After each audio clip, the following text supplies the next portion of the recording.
Hi everyone. So this week we are celebrating Cinco de Mayo, which is a holiday celebrated in Mexico. And I thought there was a really fun art project that we could do to celebrate Mexican culture beyond food. So we are going to be making some tin art today. So the tin art was and still is used in Mexico primarily for decorative use. Really beautiful, really unique. And it's usually a piece of really thin tin that's wrapped around wood, and then a design is embossed on top of the tin, and then usually that is colored in some way. For our intents and purposes, obviously we don't have tin and wood, so we are going to use heavy duty aluminum foil. It's really important that you have the heavy duty kind. Regular aluminum foil is way too thin and you will cut right through it when you're trying to do your embossing. We also are not going to use wood. I have a piece of cardboard here. This is 6 inches by 6 inches, so nothing major. And I just cut the aluminum foil to a little larger because I need to wrap this around. Now, if you look at aluminum foil, you can see it has two sides. It has the shiny side and it has the matte side. We want the matte side on the outside. We want the shiny to be on the inside. So we're going to go ahead and take your piece of cardboard, put it in the center, then just fold your tin foil over it. Try to be super neat and tidy with this. Don't bunch up any clumps. It just makes the whole process so much easier.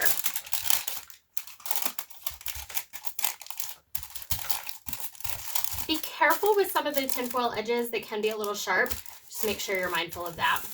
Now I'm going to use some masking tape to hold it all together.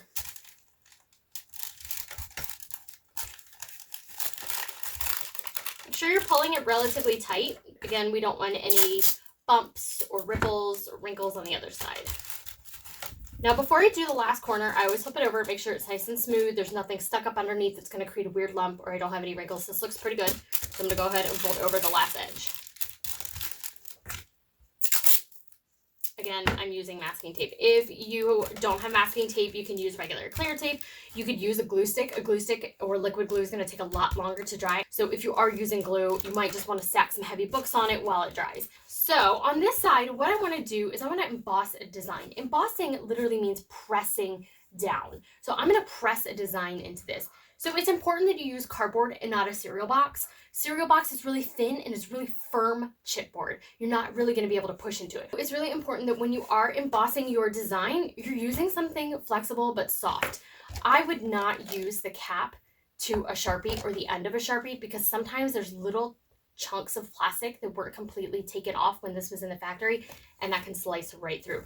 Plus, this is just a little too hard. If you're pushing with something this hard, again, you could tear your foil and then you're gonna have to start all over.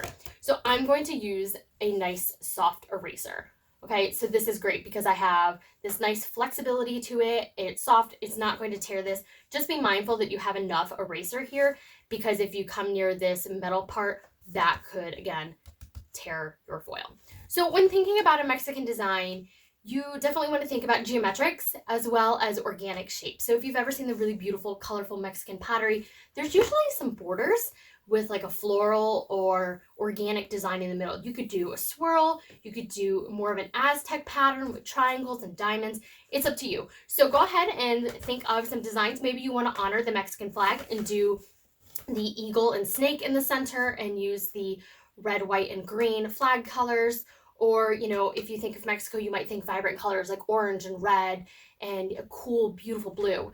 So I have selected a handful of Sharpies. Now I'm using the wide normal point Sharpie, okay, not the fine point. I have some fine point Sharpies in a variety of colors, but I'm worried that the tip is so narrow that it could cut this. So I want to avoid cutting that. And I don't necessarily know if a regular washable marker would work. I'm sure you could get the color to transfer onto this, but every time you touch it, it's probably going to come off in your hand. So if you have colored permanent markers, I would highly suggest that. So I'm going to just emboss my design. So I like the idea of creating a border. So I'm going to start with some circles and then maybe come up with a design as I work towards the interior. Maybe some wavy lines.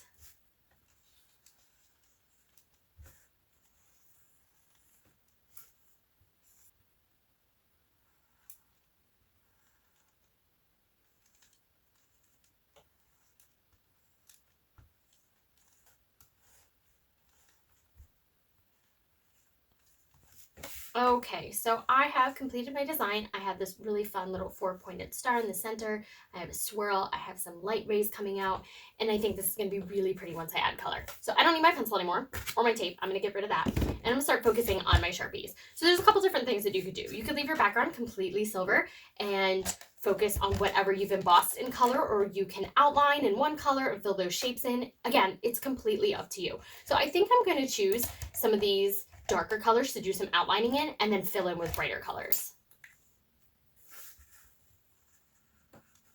And you can see I'm just going along the line that I made with my embossing eraser. And you might need to add a few layers of marker depending on what color you choose. It's going to look really bright when you first put it down, but as this dries, it's going to become lighter. So again, the beauty about using the permanent markers is you can color over them. Can't really do that with the washable markers. They'll take the ink right off. Okay, so you guys can see that I've already added quite a bit of color here. I'm really pleased with how this is turning out. I want to add a few more details. So I made this green border around the purple edge, and now I'm starting to do some fun little fan details in the corners. I really want to keep some of this silver from the aluminum foil because, again, it shows that it's inspired by the tin art. And a neat thing too is you'll find that depending on your coloring style, how firmly you hold it, the marker will also add some of these embossing details that we used with the eraser too. So you might get some interesting depth just by using your marker. Again, be cautious not to push down too hard because we don't want to tear the foil, but I've been pushing fairly firmly, about the same pressure that I would use with a piece of paper, and I haven't encountered any issues. I did want to tell you, I did not have a normal point yellow Sharpie for the inside of my star, so I used this very extra fine point Sharpie. You can see right here, it's really small. This worked just fine. I was cautious when I was coloring. I was definitely more gentle than I am being with these larger Sharpies, but it worked fine. The only thing I noticed is because this fine point pushes down so firmly, regardless of how gentle I was, the foil started to bunch, and I got a few of these pretty firm wrinkles from the foil actually pushing up against itself. It's not so much of an issue. It looks fine. It's not bothersome. Just keep that in mind if you only have these extra fine point markers, because either you'll get some tearing or you'll get these bunches. So if you don't like these bunches, then stick with the normal size. So I'm thinking that looks pretty good. Again, I want to add a few more of these details just to kind of jazz it up a little bit, especially since I have so much going on in the center here. If I leave the edges relatively plain, I feel like it's going to look unfinished.